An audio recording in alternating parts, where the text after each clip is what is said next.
Sir ತಾವು senior ಇದ್ದೀರಿ, ನಿಮ್ಗೇನು ಅನ್ನಿಸ್ತಾ ನಮ್ಮನ?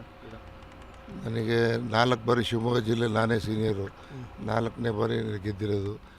ಹೋದ ಸಲನೇ ಫಸ್ಟ್ ಟರ್ಮ್ನಲ್ಲೇ ಕೊಡಬೇಕಾಗಿತ್ತು, ಕೆಲವು ಕಾರಣಾಂತರಗಳಿಂದ ಕೊಡಲಿಲ್ಲ. ಮಧು ಬಂಗಾರಪ್ಪ JDS ಇಂದ ಬಂದವರು, ಮತ್ತು 2ನೇ ಸಲ MLA ಆದವರು. ಗೋಪಾಲ್ ಕೃಷ್ಣ 3ನೇ ಸಲ, ನಾನು 4ನೇ ಸಲ ಕಾಂಗ್ರೆಸ್ಸಿಗೆ ನಿಷ್ಠೆಯಿಂದ ಇದ್ದೀನಿ, ಪ್ರಾಮಾಣಿಕವಾಗಿದ್ದೀನಿ. 2013ರಲ್ಲಿ ನನಗೆ ಟಿಕೆಟನ್ನು ಸಿಟ್ಟಿಂಗ್ MLA ಬಿಟ್ಟು ಬೇರೆ ಇಬ್ರಾಹಿಮಿಗೆ ಕೊಟ್ಟರು. ಅವನು ನಿಂತಂಥ ಸಂದರ್ಭದಲ್ಲಿ ನಾನು ಇಂಡಿಪೆಂಡೆಂಟ್ ನಿಂತ್ಕೊಂಡೆ ಹೊರತು ಬೇರೆ ಪಾರ್ಟಿ ಹೋಗಲಿಲ್ಲ.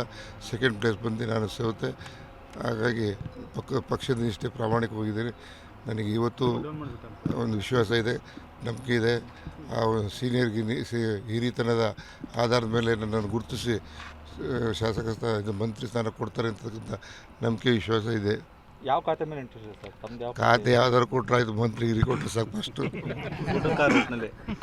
ಯಾವ್ದಾರ ಯಾವ ಮಂತ್ರಿಗಿರಿ ಕೊಟ್ಟರು ಪೂರೈಸುವಂಥ ಶಕ್ತಿ ಇದೆ, ಪೂರೈಸ್ತೀನಿ.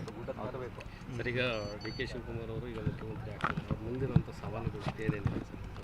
ಫಸ್ಟು ಕಾರ್ಪೊರೇಷನ್ ಎಲೆಕ್ಷನ್ನು, ಆಮೇಲೆ ಮೇಕೆದಾಟು, ಆಮೇಲೆ ಇನ್ನೂ 5 ಗ್ಯಾರಂಟಿಗಳನ್ನ ಮುಂದುವರ್ಸ್ಕೊಂಡು ಹೋಗುವಂಥದ್ದು, ಮತ್ತು ಕಾರ್ಖಾನೆಗಳನ್ನ ಸ್ಥಾಪನೆ ಮಾಡಿ ಹೊರಗಡೆ ದೇಶದಿಂದ ಬಂದು ಬಂಡವಾಳ ಹೂಡಿಸಿ ಯುವಕರಿಗೆ ಕೆಲಸ ಕೊಡಿಸುವಂಥದ್ದು, ಎಲ್ಲ ಡ್ಯಾಮ್ಗಳನ್ನು ಸುರಕ್ಷಿತವಾಗಿ ಯಾವ ರೀತಿ ಕಾಪಾಡಬೇಕು ಅದು ಕಾಪಾಡೋವಂಥದ್ದು, ರೈತರ ಸಮಸ್ಯೆ ಬಗೆಹರಿಸುವಂಥದ್ದು, ಕಾರ್ಮಿಕರ ಹಿತವನ್ನು ಕಾಪಾಡೋದು, ಮಹಿಳೆಯರ ಉದ್ಧಾರಕ್ಕೋಸ್ಕರ ಕಾರ್ಯಕ್ರಮ ಮಾಡೋದು, ಯುವಕರಿಗೆ ಒಳ್ಳೆ ಕೆಲಸ ಸಿಗುವಂಥ ಕೆಲಸವನ್ನು ಮಾಡುವಂಥದ್ದು, ಮತ್ತು ಇನ್ನು 10 ಹಲವಾರು ಯೋಜನೆಗಳು ಅವ್ರದ್ದಿದೆ. ಅವ್ರದ್ದೇ ಆದ ಒಂದು ಅನುಭವದಲ್ಲಿ ಅವರು ಒಳ್ಳೊಳ್ಳೆ ಕಾರ್ಯಕ್ರಮಗಳು ಮಾಡ್ತಾರೆ, ಅದ್ರಾಗೇನು ಅನುಮಾನ ಇಲ್ಲ. ಅಷ್ಟು ಈಸಿಯಾಗಿರುತ್ತಾ DK ಶಿವಕುಮಾರ್ ಅವರ 2 ವರ್ಷದ ಹಾದಿ ಸರ್, ಅವ್ರಿಗೆ 40 ವರ್ಷದ ಅನುಭವ ಇದೆ, 9 ಬಾರಿ ಮಂತ್ರಿಯಾಗಿದ್ದಾರೆ.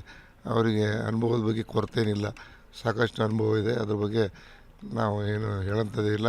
ಈ ರಾಜ್ಯ ಜನತೆ ಗೊತ್ತಿದೆ, ಅವರಿಗೆ ಅನುಭವ ಜಾಸ್ತಿ ಇದೆ, ಒಳ್ಳೆ ಕಾರ್ಯಕ್ರಮಗಳು ಕೊಡ್ತಾರೆ, ರಾಜ್ಯವನ್ನು ಒಂದು ಸುಂದರವಾದ ರಾಜ್ಯವನ್ನಾಗಿ ಮಾಡ್ತಾರೆ. ಅದರಿಗೆ ಯಾವುದೇ ಅನುಮಾನ ಇಲ್ಲ. ಸರ್, ದಲಿತರಿಗೆಲ್ಲ ಒಂದು ಕಡೆ ಅನುಮಾನ ಅನ್ಯಾಯ ಆಗುವಂಥ ಕೆಲಸ ಆಯಿತು ಈ ಒಂದು ಸರ್ಕಾರದಲ್ಲಿ ಇಲ್ಲ, ಆ ಥರ ಏನಿಲ್ಲ. ಮುಂದೆ ಹೈಕಮಾಂಡ್ ಹಿಂದೆ ಮಾತು ಕೊಟ್ಟಿದ್ದರು, ಅರ್ಧ ಪೀರಿಯಡ್ ನೀವು ಅರ್ಧ ಪೀರಿಯಡ್ ನಾವು ಅಂತ ಮಾತಿನ ಪ್ರಕಾರ ನಡ್ಕೊಂಡಿದ್ದಾರೆ ಹೊರತು ಇದರಲ್ಲಿ ಯಾವುದೇ ಜಾತಿ ಗೀತಿ ಇಲ್ಲ.